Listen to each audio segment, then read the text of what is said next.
Welcome back, book nerds. This week we're going to talk about Lana Ferguson's Under Lock and Key. First of all, Lana starting out strong with the pun in the title. I love it. I love a good pun. I think we're all fans of a good pun here.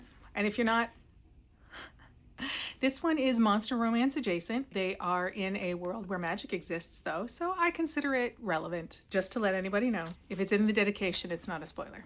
Just gonna throw that out there. And I love this dedication because it says, "To my favorite Scottish lass, Blair, for granting me forgiveness for giving Nessie a penis."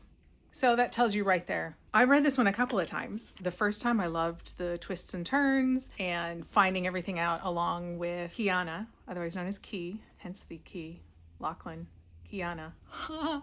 It works on so many levels. Following along with the story with Kiana as she explores her family histories, all of the things that she's learning along the way. And then I went back later, read it again, knowing what I know so that I could pick out the little details of like the foreshadowing and the hints that Lana put into the text and everything. And there's quite a bit. I had not expected the twist at the end. This one starts out with Kiana traveling to Scotland after her father passed. She has his ashes. She wants to spread them in the loch because of a story that he always told her of being saved by the Loch Ness Monster. He had been estranged from his parents, so she never really knew her grandparents. It's a whole lot of fish out of water with Kiana having grown up in an American city, and she now finds herself in the Highlands. Like all good contemporary romance novels, it's a little bit of enemies to lovers. He's grumpy. She just wants to know about her family and can't figure out why he's always there. Then he saves her life, pulls her out of the loch. She's there to spread ashes and she gets attacked by the Loch Ness Monster and he saves her. That's still not even the big twist though. There's a whole lot in here that just builds and builds and builds and builds and builds and leads to the final twist and them getting together and the happy ever after that we all know is coming because it's a romance novel. That's why we're here.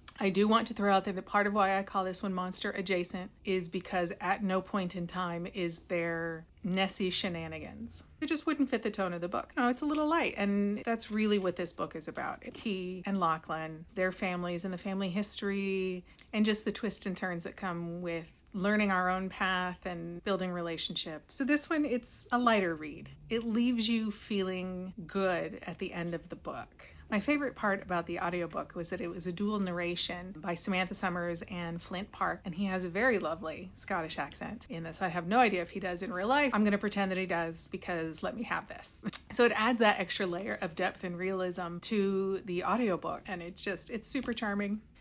So I highly recommend this one. Paranormal romance is right up there with monster romance for me. So check it out, guys. Under Lock and Key by Lana Ferguson. Wonderful, fun story to read.